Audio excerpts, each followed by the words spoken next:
नमस्कार दोस्तों, स्वागत है एक बार फिर आपके अपने YouTube चैनल जीवा स्टडी पर। मैं वरिष्ठ अध्यापक मुकेश कुमार जंगड़ आपका स्वागत करता हूं। तो आज हम जो है माइनर टेस्ट 5 शुरू करें कलाम का। ठीक है, अपने जो है 4 माइनर टेस्ट और एक मेजर टेस्ट हो चुका है। आज हम माइनर टेस्ट 5 स्टार्ट करेंगे। तो चलो शुरू करते हैं। आज का पहला क्वेश्चन है, निम्न में से राजस्थानी साहित्य की कौन सी श्रेणी कहानी या कथा विद्या से संबंधित है? कहानी या कथा विद्या से संबंधित कौन सी श्रेणी है? तो देखो, सबसे पहले एक एक की बात कर लेते हैं। जो वैली होती है ना, वैली, ये शासकों और सामंतों की जो है ना, शासकों व सामंतों, इनकी वीरता के लिए लिखी जाती है। सामंतों की वीरता, इसके साथ साथ जो है ये आपकी जो है धार्मिक मुद्दों पर भी लिखी जाती है, धार्मिक पर। ठीक है, और ये पद रचना होती है। कौन सी पद, मतलब कविता के टाइप से होती है, वैसे जो कहानी टाइप से नहीं होती है। ठीक है, पद रचना होती है। पद और गद्य तो आप जानते होंगे। गद्य होता है जो कहानी के जैसे होता है, और पद होती है जो कविता के जैसे होती है। तो वैली क्या होती है? शासकों और सामंतों की वीरता की कहानियां या धार्मिक कहानियां होती है जो पद भाषा में लिखी होती है। जैसे एक है ना, आपने देखा होगा, वैली कृष्ण रुक्मणी री। ठीक है, वैली कृष्ण रुक्मणी री, ये देखी होगी आपने। ठीक है, वैली कृष्ण रुक्मणी री, और ये किसके द्वारा लिखी गई है? पृथ्वीराज राठौड़ द्वारा। किसके द्वारा? पृथ्वीराज राठौड़। और पृथ्वीराज राठौड़ कौन है? तो पृथ्वीराज राठौड़ है बीकानेर के शासक राय सिंह के भाई। ठीक है, अब ये मत बोलना कृष्ण में सह ये क्यों आया, क्योंकि राजस्थानी भाषा में सिर्फ एक ही सह होता है, वो होता है सह सपेरा वाला। ठीक है, अब है दूसरी वचनिका। क्या है? वचनिका। वचनिका गद्य और पद की रचना है, सेम वही है। शासकों का वर्णन होता है, गद्य और पद की वचन, जो दोनों का मिक्स रूप होती है। ठीक है, पद और गद्य का मिक्स रूप होती है। जैसे अपने देखा ना, अचलदास खिंचीरी वचनिका। ठीक है, किसके द्वारा लिखी गई थी? कमेंट करें, अचलदास खिंचीरी वचनिका किसके द्वारा लिखी गई थी? फिर आती है विगत। विगत जो है एक राज परिवार का विस्तृत वर्णन होता है। क्या होता है? राज परिवार का विस्तृत वर्णन होता है, या वंश का, या आप वंश भी कर सकते हो। राज परिवार का क्या होता है? विस्तृत वर्णन होता है। विस्तृत का मतलब हो गया, आपको पता ही हो गया, जिसमें जो है ये गद्य शैली में लिखी जाती है। तो यहां पर जो बात आ रही है कहानी या कथा विद्या जो से संबंधित कौन सी है, तो बच गया ऑप्शन नंबर 1। ये किससे संबंधित है? कहानी और कथ्या विद्या से। तो ध्यान रखना, वैली है शासकों और सामंतों की वीरता और धार्मिक रूप जो है बारे में भी लिखी जाती है, और ये पद भाषा में लिखी, पद में मतलब कविता टाइप से लिखी जाती है। जैसे आपने देखा होगा, वैली कृष्ण रुक्मणी री, यह पृथ्वीराज राठौड़ की रचना है। फिर आती है वचनिका। वचनिका गद्य और पद दोनों का मिक्स रूप होता है, ये भी शासकों के बारे में ही लिखी जाती है। जैसे अचलदास खिंचीरी वचनिका। अचलदास खिंचीरी वचनिका, और आपको कमेंट करना है कि ये किसने लिखी थी। ठीक है, फिर आता है आपका जो है विगत। विगत आती है आपके राज परिवार या राजवंश होता है ना, उनका क्रम से जो होता है आपका विस्तृत वर्णन होता है। जैसे मारवाड़ रे परगनारी विगत, ये भी किसकी है, बात बताएंगे आगे। वैसे ये आ जाएंगी अपने, लेकिन अभी वर्तमान, अभी एक नंबर क्वेश्चन पर ही कमेंट करें आप, आगे तो अपने क्या पता आ जाए वो।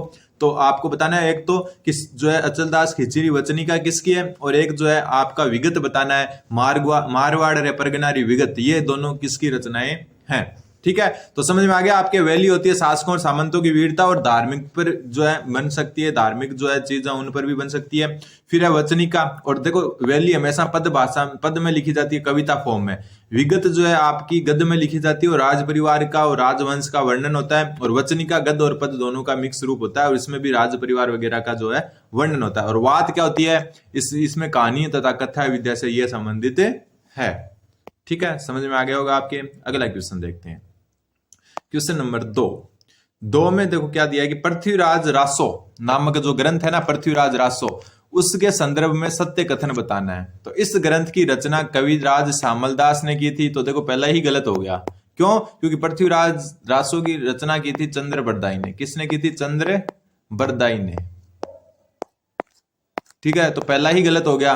तो ये तो गलत हो गया, सामलदास ने नहीं की, चंद्र बरदाई ने की थी। फिर है आपका जो है इस ग्रंथ की मुख्य भाषा मुख्यतः पिंगल है। ठीक है, वैसे तो भाषा नहीं है, पिंगल एक शैली होती है। ठीक है, जो ब्रज भाषा से संबंधित होती है, एक प्रकार की शैली होती है, लेकिन ये भाषा ही मानी जाती है। ठीक है, तो पिंगल भाषा में लिखी हुई है, तो बिल्कुल सही बात है।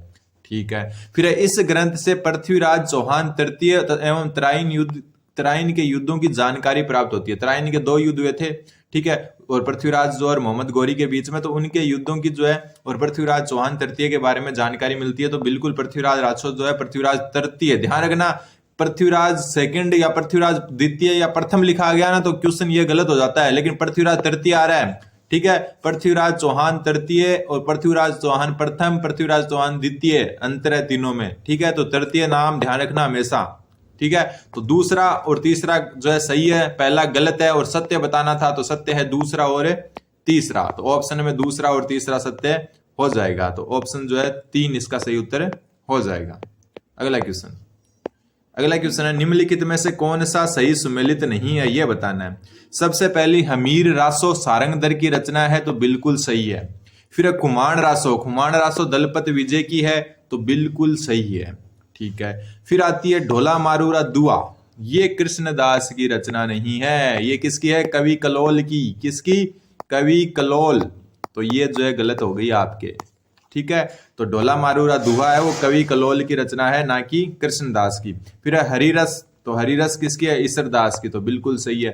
यहां से एक क्वेश्चन पक्का बनता है, तो ध्यान होनी चाहिए आपको। हमीर रासो सारंगधर की, खुमान रासो दलपत विजय की, ढोला मारूरा दुआ है कवि कलोल की, और हरिरस है ईसरदास की। तो सुमेलित नहीं पूछा था, तो ऑप्शन नंबर 3 इसका सही उत्तर हो जाएगा। 3 सुमेलित नहीं है। क्वेश्चन नंबर 4, चौथा क्वेश्चन बोल रहा है कि निम्न में से पृथ्वीराज राठौड़ कृत रचना नहीं है, मतलब पृथ्वीराज राठौड़ की रचना नहीं है, यह बताना है। तो पृथ्वीराज राठौड़ के बारे में मैं आपको बता दूं कि पृथ्वीराज जो राठौड़ है ना, इनकी जो आपकी जो है ये किस जो रियासत से संबंधित थे, तो ये बीकानेर से, ठीक है। बीकानेर राज्य के थे ये, और जो है बीकानेर में जो महाराजा राय सिंह थे, महाराजा राय सिंह या रायमल भी कह सकते हो, महाराजा राय सिंह के भाई थे, ये राय सिंह के भाई थे, ठीक है, ध्यान रखना। महाराजा राय सिंह के भाई थे, बीकानेर से इनका संबंध था, और पृथ्वीराज राठौड़ नाम था, ठीक है। एक आपने कहानी सुनी होगी पीथल और पाथल, ठीक है, कन्हैयालाल सेठिया की जो है कविता है पीथल और पाथल। उस पीथल और पाथल में जो ये पीथल होते हैं ना, वो यही पृथ्वीराज राठौड़ होते हैं, ध्यान रखना। और पाथल कौन होता है इसमें, महाराणा प्रताप होता है। कौन होता है, महाराणा प्रताप होते हैं, ठीक है। तो ये चीज आपको ध्यान रखनी है। पृथ्वीराज राठौड़ के बारे में भी पता होना चाहिए, क्योंकि साहित्य में कई बार जो है कवि के बारे में पूछ लेते हैं। तो पृथ्वीराज राठौड़ बीकानेर रियासत से संबंधित थे, और बीकानेर के महाराजा राय सिंह या रायमल के क्या थे, भाई थे। और पीथल और पाथल जो किसके द्वारा लिखी गई है, कन्हैयालाल सेठिया के द्वारा, और उसमें पीथल जो होता है वो पृथ्वीराज राठौड़ ही होते हैं, और पाथल होते हैं महाराणा प्रताप, ठीक है। अब जो है पृथ्वीराज राठौड़ की कौन सी रचना नहीं है, यह पूछा है। तो देखो दसम भागवत दुआ, तो ये पृथ्वीराज राठौड़ की ही रचना है। गंगा लहरी, तो ये भी पृथ्वीराज राठौड़ की रचना है। वेली कृष्ण रुक्मणी री, ये तो ऊपर हम बात करके आ चुके हैं, तो ये किसकी है, पृथ्वीराज राठौड़ की। तो चालकेश माताजी रो छंद, ये जो है पृथ्वीराज राठौड़ की नहीं है। अब देखो इसके बारे में जो मतलब जानकारी मिलती है, उसके अनुसार हमीरजी रत्नू नाम के किसी जो है कवि की ये रचना है, हमीरजी रत्नू। अगर आपको देखो ये मैं कंफर्म नहीं बता रहा, लेकिन 99% तो यही है। बाकी अगर आपके जो है और पता हो कि चालकेश माताजी रो छंद किसकी रचना है, तो जो है आप कमेंट कर सकते हैं, क्योंकि अपने से गलती हो जाती है और गलती सुधार सकते हो आप, क्योंकि आप जो है स्टूडेंट है और कुछ समय पहले मैं भी एक स्टूडेंट ही था, ठीक है। तो गलती सुधार सकते हो। अगर गलत लगे तो आप कमेंट करें, एकदम उसको जो है हम पिन कर देंगे कमेंट को कि ये गलती हो गई है, तो आप थोड़ा सा सुधार लें। और जो स्टूडेंट अभी तक सब्सक्राइब नहीं किया चैनल को, मैंने 25 क्लासें डाल दी, ये 26वीं क्लास है अपनी, तो और आपने देखी भी होगी किस हिसाब से क्लासें आ रही है, तो आप चैनल को सब्सक्राइब कर लें। ये सिर्फ आपके जो है सेकंड ग्रेड नहीं, रीट वगैरह हर टीचिंग एग्जाम में आपके काम आने वाला चैनल है, तो एक बार सब्सक्राइब, जो भी नॉन सब्सक्राइबर हैं वो सब्सक्राइब जरूर करें, ठीक है। तो चालकेश माताजी रो छंद हमीरजी रत्नू नाम के जो है कवि है उनकी है। बाकी दसम, देखो यहां से आपको ये चीज सीखनी कि पृथ्वीराज राठौड़ की रचनाएं कौन कौन सी है, दसम भागवतरा दुआ, गंगा लहरी और वेली कृष्ण रुक्मणी री, ठीक है। अगला क्वेश्चन नंबर 5, निम्न में से किस रचना का संबंध यादवेंद्र शर्मा से नहीं है। ये जो है थोड़े से आधुनिक युग में आ चुके हैं अपन। यादवेंद्र शर्मा से जो है कौन सी रचना का जो है संबंध नहीं है। तो देखो यादवेंद्र शर्मा की रचनाएं याद रखनी है। अब ये मत सोचना इतना डीप कौन पूछता है, देखो पहले के पेपर जाकर देख लो, जो यहाँ चीज बताई जा रही है। और कलाम जो है कोचिंग, वो टीचिंग एग्जाम में उसका कोई भी कंपटीशन नहीं है। सबसे ऊपर टीचिंग एग्जाम में अगर कोई कोचिंग है तो वो कलाम है। तो वो जो है हर चीज का अलग लेवल, मान लो कलाम एक ऐसी कोचिंग है कि आप जो है एक टॉपिक जैसे राजस्थान साहित्य वो सेकंड ग्रेड में तो अलग टाइप से पढ़ाएंगे आपको, रीट में अलग टाइप से, जिस हिसाब से पूछा है ना उसी हिसाब से। ऐसा नहीं है कि एक ही चीज को हर चीज नहीं चिपकाते वो, इसलिए जो है यहाँ पर क्वेश्चन आया तो मतलब आपके काम का ही है। यादवेंद्र शर्मा की रचना नहीं है, तो चकवे की बात जो है यादवेंद्र शर्मा की है। हूं गोरी किण पीवरी, ये भी जो है ये मस्त कहानी है, ये आप सुनोगे तो बहुत अच्छी कहानी है कि हूँ गोरी किण पीवरी। तो ये भी जो है आप जरूर देखें, एक बार सुने इसके बारे में यूट्यूब पे जाके, ठीक है। चकवे की बात भी इनकी है, हूँ गोरी किण पीवरी, ये भी इनकी है, और विडम्बना भी किसकी है, इन्हीं की है। तो देखो तीन कौन सी हो गई इनकी, चकवेरी बात हो गई या चकवे की बात हो गई, हूँ गोरी किण पीवरी हो गई, और विडम्बना हो गई। तो बच्ची क्या, बोल भारमली, ये इनकी नहीं है, ठीक है। ये किन की है फिर, तो ये है सत्य प्रकाश जोशी की, किसकी, सत्य प्रकाश जोशी की। और बोल भारमली तो बहुत जो है पॉप जो है बहुत ज्यादा बार बार रिपीट होने वाला क्वेश्चन है, ठीक है। तो ध्यान रखना बोल भारमली, ठीक है, बहुत बार रिपीट हुआ क्वेश्चन है, कई बोर्ड आरएसएस भी बोर्ड में भी एक क्वेश्चन रिपीट हो चुका है। तो बोल भारमली किसकी है, सत्य प्रकाश जोशी की। तो यादवेंद्र शर्मा की नहीं कौन पूछा है, तो ऑप्शन एक उत्तर सही हो जाएगा, क्योंकि बाकी जो है वो सारी की सारी रचना यादवेंद्र शर्मा की है, लेकिन भारमली बोल भारमली जो है वो सत्य प्रकाश जोशी की रचना है। अगला क्वेश्चन, क्वेश्चन नंबर 6। क्वेश्चन 6 बोल रहा है बूंदी नरेश, नाम ध्यान रखना, बुद्ध सिंह ने नेह तरंग नामक रीति ग्रंथ की रचना किस भाषा में की। देखो किस भाषा में की वो तो अगर आपको नहीं पता तो भी चलेगा, लेकिन कई बार नेह तरंग डायरेक्ट पूछ लेते हैं कि नेह तरंग की रचना किसने की। तो नेह तरंग की रचना किसने की, बूंदी नरेश बुद्ध सिंह ने, बै से बूंदी, बै से बुद्ध सिंह। तो ये चीज पर जो इसका प्रश्न है ना वो इंपॉर्टेंट है, भाषा जो है आपको आया नहीं आया कोई बात नहीं। तो नेह तरंग नामक ग्रंथ की रचना किसने की, बूंदी नरेश बुद्ध सिंह ने। अब ये किस भाषा में की, ये दूसरी बात है। तो ये जो है आपकी कौन सी भाषा में, ब्रज भाषा में इसकी रचना की गई है, ठीक है। मैंने आपको ध्यान रखना, नेह तरंग नामक जो रीति ग्रंथ है उसकी रचना किसने की, तो बूंदी नरेश बुद्ध सिंह ने की है। तो मैंने यही चीज याद रखनी है, भाषा ब्रज है इसकी, ये याद होना चाहिए, लेकिन उससे पहले आपको ये ऊपर वाला प्रश्न ही याद होना चाहिए। फिर रांगड़ी बोली किसका मिश्रण है, रांगड़ी बोली किसका मिश्रण है। तो देखो रांगड़ी बोली जो है ना ये मारवाड़ी और मालवी का मिश्रण है। मालवी लगभग हाड़ौती के आसपास के क्षेत्रों में बोली जाती है, ठीक है, और मारवाड़ी अपने मारवाड़ में बोली जाती है। तो इन दोनों का मिक्स रूप हुआ और क्या निकली, रांगड़ी, ठीक है।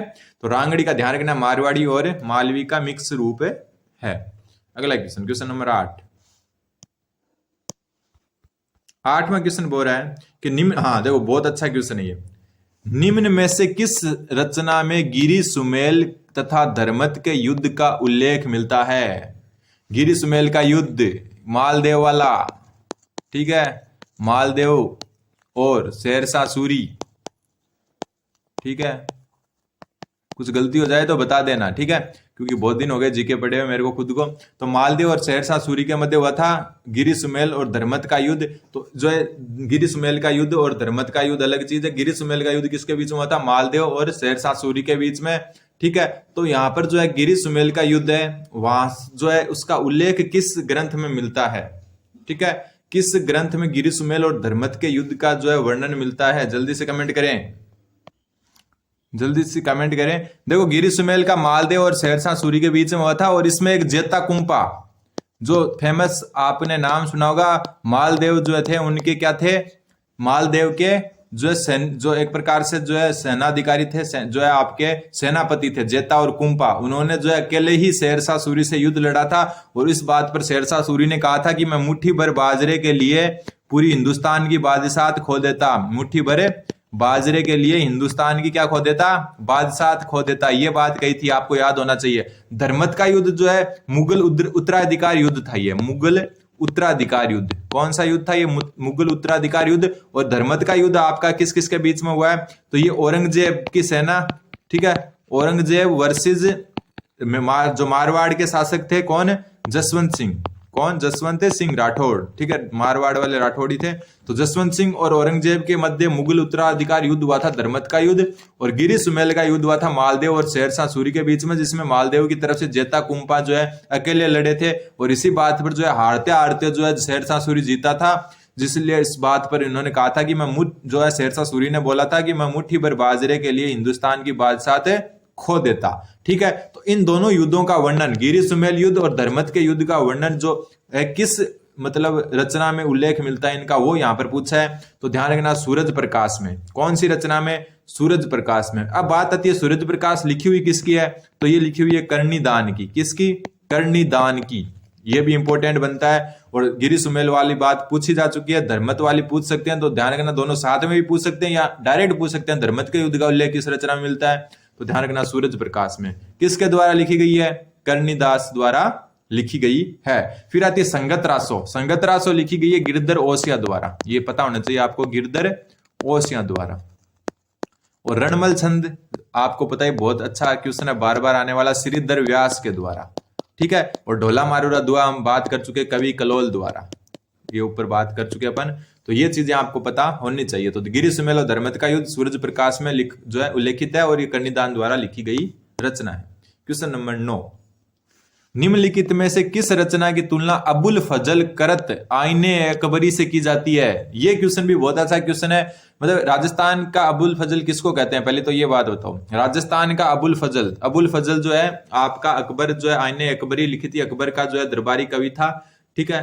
तो इसी जो है राजस्थान का अबुल फजल किसको कहते हैं, राजस्थान का अबुल फजल, राजस्थान का अबुल फजल किसको कहते हैं, तो राजस्थान का अबुल फजल कहते हैं आपको जो मूणोत नैणसी थे उनको। किसको कहते हैं, मूणोत नैणसी को। ये जो है जोधपुर के शासक जो है उनके जो है दरबारी जो है कवि थे। तो मूणोत नैणसी ने लिखा था मारवाड़ रे परगनारी विगत, मारवाड़ रा परगनारी विगत। पहले जो आपका पहला प्रश्न था उसमें मैंने ये तो क्वेश्चन पूछा था आपसे कि ये मारवाड़ रा परगनारी विगत किसकी रचना है, तो मूणोत नैणसी का है। और मूणोत नैणसी को क्या कहते हैं, राजस्थान का अबुल फजल। तो ये बात भी आपको ध्यान होनी चाहिए कि राजस्थान का अबुल फजल किसको कहते हैं, तो मूणोत नैणसी को कहते हैं। और मारवाड़ रे परगनारी विगत भी किसके द्वारा लिखी गई है, मूणोत नैणसी के द्वारा लिखी गई है। तो ध्यान रखना जो है आपकी जो है आईने अकबरी से समानता किसकी मिलते हैं वो बात हम कर रहे हैं यहाँ पर। तो ध्यान रखना किसकी, मारवाड़ रे परगनारी विगत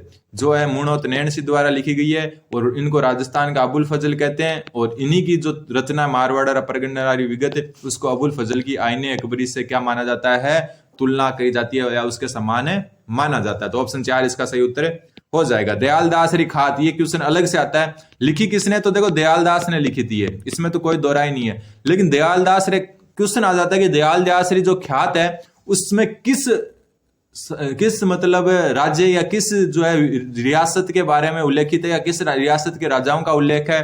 तो ध्यान रखना बीकानेर रियासत में, मतलब बीकानेर के राठौड़ों के बारे में इसमें वर्णन मिलता है। तो दयालदास री ख्यात दयालदास हिदायत द्वारा लिखी गई थी और इसमें जो है बीकानेर के जो राठौड़ है उनका या बीकानेर राज्य के राठौड़ों का जो है वर्णन मिलता है।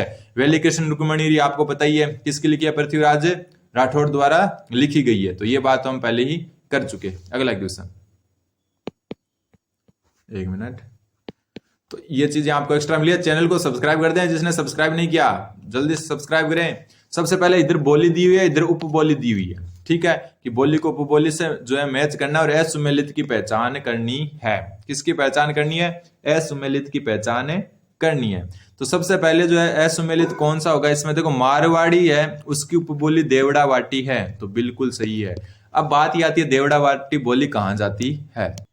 तो देवड़ा वाटी जो बोली है वो सिरोही का कुछ क्षेत्र है, सिरोही का कुछ सा क्षेत्र है, पूरे सिरोही में नहीं बोली जाती, सिरोही के कुछ क्षेत्र में बोली जाती है और ये मारवाड़ी की ही उपबोली है, ठीक है। क्योंकि सिरोही और जो मारवाड़ है पाली जो पाली जोधपुर वो टच में ही है, तो इस कारण जो है मारवाड़ी बोली थी उसका ही उपबोली हो गई देवड़ा वाटी जो सिरोही के कुछ क्षेत्र में बोली जाती है। फिर है ढूंढाड़ी की 84 जो है वो उपबोली है, तो ये भी बिल्कुल सही बात है। फिर आती है हाड़ौती बोली की उपबोली काठेड़ी है, तो ये बात तो जो है जम नहीं रही। हाड़ौती की जो उपबोली है वो काठेड़ी नहीं है। काठेड़ी किसकी उपबोली है, तो काठेड़ी भी ढूंढाड़ी की ही उपबोली है। किसकी है, ढूंढाड़ी की ही क्या है, उपबोली है। और जो है आपकी जो मतलब हाड़ौती बोली है वो एक प्रकार से मालवी बोली है ना, मालवी बोली और मेवाड़ी बोली उनका मिक्सड रूप है। तो जो आपकी 84 है वो तो ढूंढाड़ी की उपबोली है, देवड़ावाटी जो है मारवाड़ी की उपबोली है, हाड़ौती की काठेड़ी नहीं है। तो ऑप्शन 3 इसका असुमेलित हो गया। काठेड़ी किसकी है, ढूंढाड़ी की।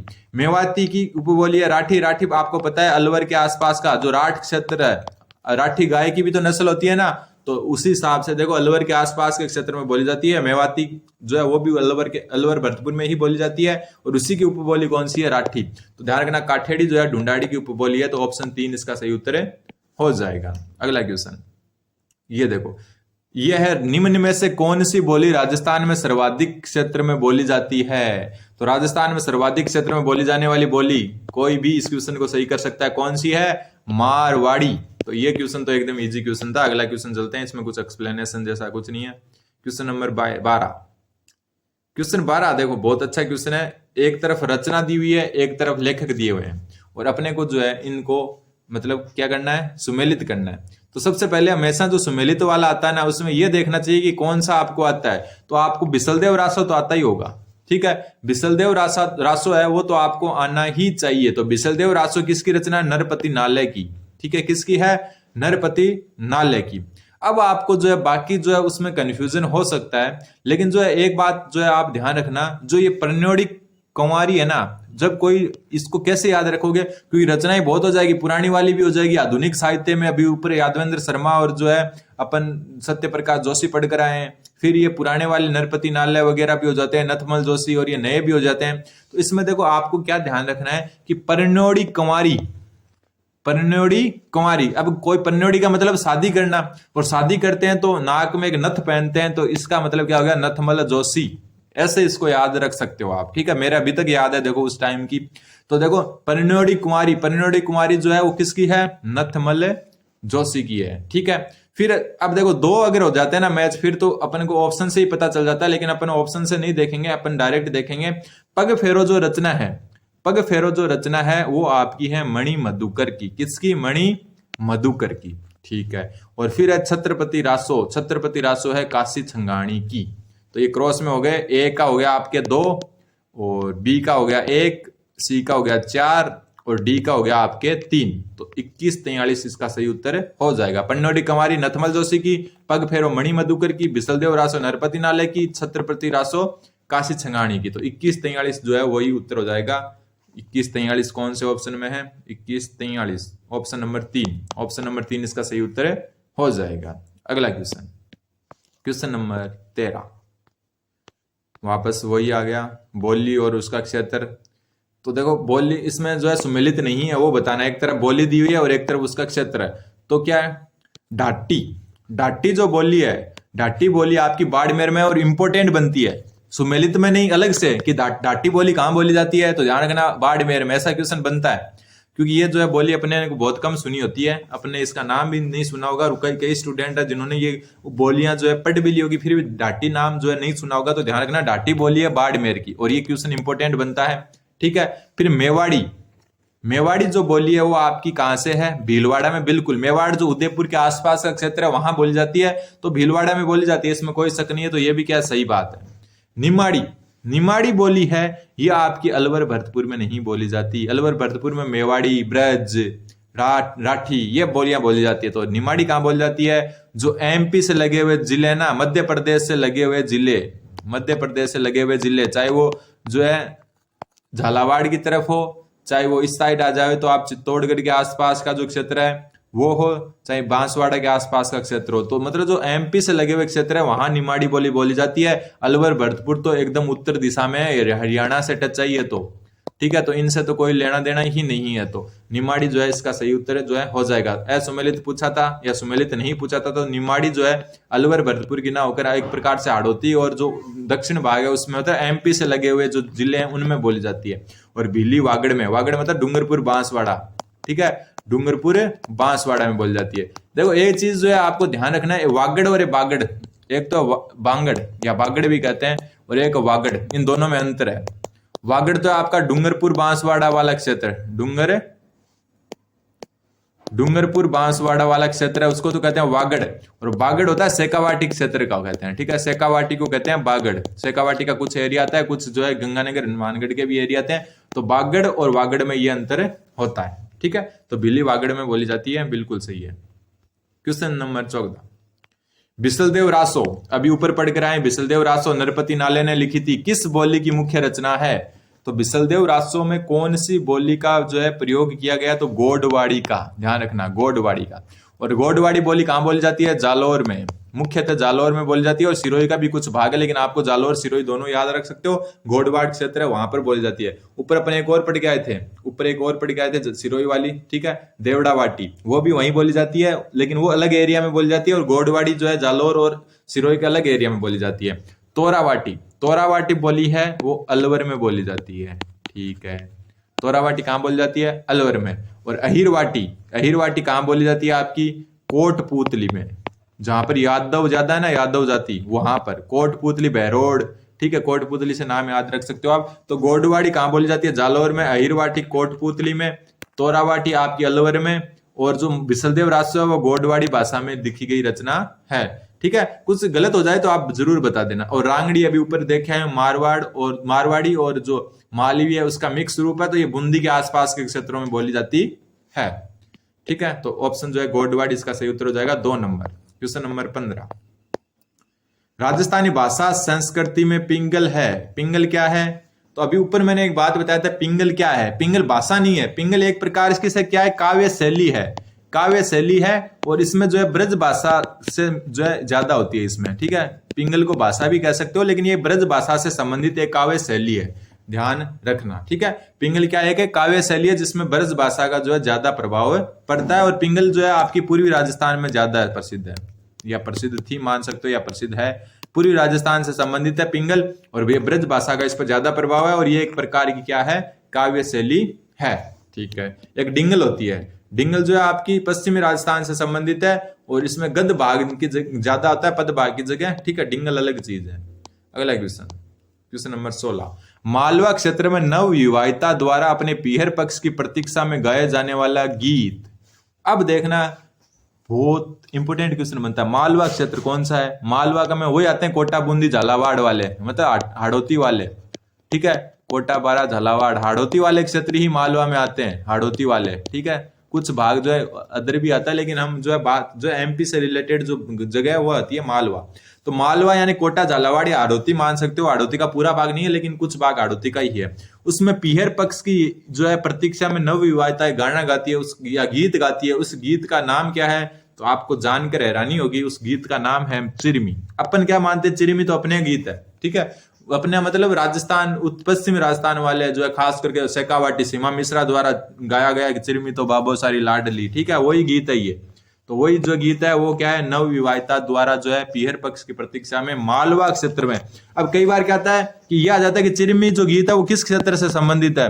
तो अपन सबने सीमा मिश्रा से सुना हुआ है चिरमी, तो अपन या तो मारवाड़ करते हैं या शेखावाटी करते हैं, ठीक है, ठीक है। मारवाड़ या शेखावाटी, ये दो ही ऑप्शन अपने को ज्यादा सही लगते हैं। क्यों? क्योंकि चिरमी जो है इस साइड ज्यादा सुना जाता है, ज्यादा गाया जाता है। और चिरमी जो सीमा मिश्रा है उनका संबंध शेखावाटी से, तो वो भी जो है ज्यादातर शेखावाटी से जोड़ देते हैं। लेकिन रियलिटी क्या है कि चिरमी जो है मालवा क्षेत्र से संबंधित है ना, एक अलग ही बात। तो ध्यान रखना, मालवा की जगह हाड़ौती भी हो सकता है।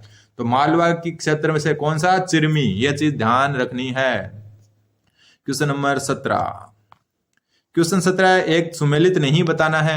एक तरफ नृत्य दिए हुए हैं और एक तरफ अवसर दिए हुए हैं, ठीक है। किस अवसर पर? डांग नृत्य, डांग होली पर किया जाता है, तो बिल्कुल सही है। डांग क्षेत्र कौन सा है? डांग क्षेत्र करौली, भरतपुर के आसपास का क्षेत्र, वहां किया जाता है। डफ नृत्य किया जाता है बसंत पंचमी को, सही बात है। झूमर, झूमर घूमर का छोटा रूप होता है, ये मांगलिक अवसर पर किया जाता है, ठीक है। कुंवारी कन्याओं द्वारा जब घूमर की जाती है उसको झूमर कहते हैं, ठीक है। कुंवारी कन्याएं जब घूमर करती है ना, घूमर नृत्य, उसको झूमर कहते हैं। और ये मांगलिक अवसर पर किया जाता है। पेजन, पेजन जो है विवाह के अवसर पर नहीं किया जाता, ये कब किया जाता है? दीपावली के अवसर पर। दीपावली आ रही है, सभी को दीपावली की हार्दिक शुभकामनाएं। अब देखो मेरा बात एक और सुनना, क्वेश्चन आया था एक बार, अब कौन से बोर्ड में आया था? आरपीएससी में आया था या पता नहीं आरएसएसबी में आया था, कि दीपावली के अवसर पर किया जाने वाला नृत्य, सॉरी, दीपावली के अवसर पर किया जाने वाला नृत्य, किया जाने वाला नृत्य, ये क्वेश्चन अलग से आया हुआ है एग्जाम में। अब कौन से बोर्ड में कब आया था ये याद नहीं है, जाने वाला नृत्य। तो दीपावली के अवसर पर कौन सा नृत्य किया जाता है? ध्यान रखना, पेजन, ठीक है। विवाह के अवसर पर नहीं किया जाता, ये कब किया जाता है? दीपावली के अवसर पर, ठीक है। ये बात अगर आपको पहले से पता थी तो ठीक है, नहीं पता थी तो चैनल को सब्सक्राइब कर दें, और पता थी तो भी सब्सक्राइब जरूर कर दें। तो डांग होली जो है होली पर किया जाता है। डफ नृत्य जो है बसंत पंचमी पर किया जाता है। झूमर जो है घूमर का ही एक रूप है जो कुंवारी कन्याओं द्वारा किया जाता है मांगलिक अवसर पर। और पेजेंट जो है विवाह के अवसर पर नहीं किया जाता, ये कब किया जाता है? दीपावली पर। तो दीपावली पर किया जाने वाला नृत्य कौन सा है? पेजेंट। तो सुमेलित नहीं पूछा था, तो ऑप्शन नंबर 4 सुमेलित नहीं है। ठीक है, अगला क्वेश्चन, क्वेश्चन नंबर 18। क्वेश्चन 18 बोल रहा है कि कमला व इलायची का संबंध किस चित्र शैली से है? तो ध्यान रखना, कमला और इलायची का जो है नाथ द्वारा चित्रकला शैली से है। और नाथ द्वारा चित्रकला शैली जो है मेवाड़ शैली की क्या है? उपशैली। मेवाड़ शैली की क्या है? मेवाड़ स्कूल ऑफ पेंटिंग्स की उपशैली है। तो नाथ द्वारा में कौन थी? कमला और इलायची थी।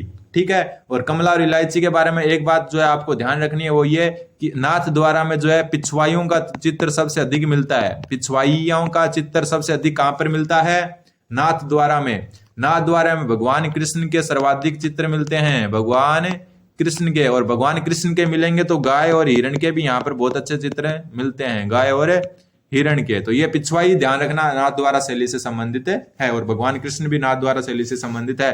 और कमला और इलायची भी क्या है? नाथ द्वारा शैली की ही चित्र शैली से संबंधित रह चुकी जो है महिला चित्रकार है। और नाथ द्वारा शैली और मेवाड़ शैली की उपशैली है। क्वेश्चन नंबर 19, ये देखो, ये भी चीजें याद होनी चाहिए आपको। देखो चित्रकला में क्या क्या याद होना चाहिए आपको? चित्रकला में रंग याद होने चाहिए, कहां पर कौन से रंगों का प्रयोग हुआ, आंखों का आकार पता होना चाहिए। ठीक है, और जो है बाकी और जो विशेषताएं जैसे पिछवाइयों की कहाँ हुई थी, ठीक है, जैसे कुरान पढ़ती शहजादियों की कहाँ हुई थी, तो ये चीजें आपको ध्यान रखनी पड़ेगी। फिर है मीनाकृत आंखें। मीनाकृत मतलब मछली के समान आंखें मेवाड़ में। तो ये बात जो है आपकी बिल्कुल सही है। मीनाकृत यानी मछली के समान आंखें मेवाड़ में थी। मैं से मछली और मैं से मेवाड़, तो मछली के समान आंखें मेवाड़, बिल्कुल।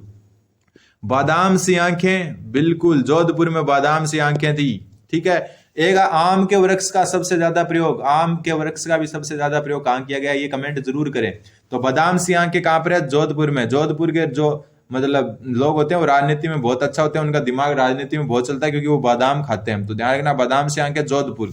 फिर मर्ग नयनी आंखें। मर्ग मतलब हिरण के समान आंखें। तो हिरण के समान आंखें ना, वो आपकी जो है किशनगढ़ शैली से नहीं है, तो ये गलत हो गया। किससे है? कोटा से। कोटा शैली में मर्ग नयनी आंखों का जो है देखने को मिलती है। तो फिर किशनगढ़ में क्या मिलती है? तो किशनगढ़ में मिलती है खंजर के समान।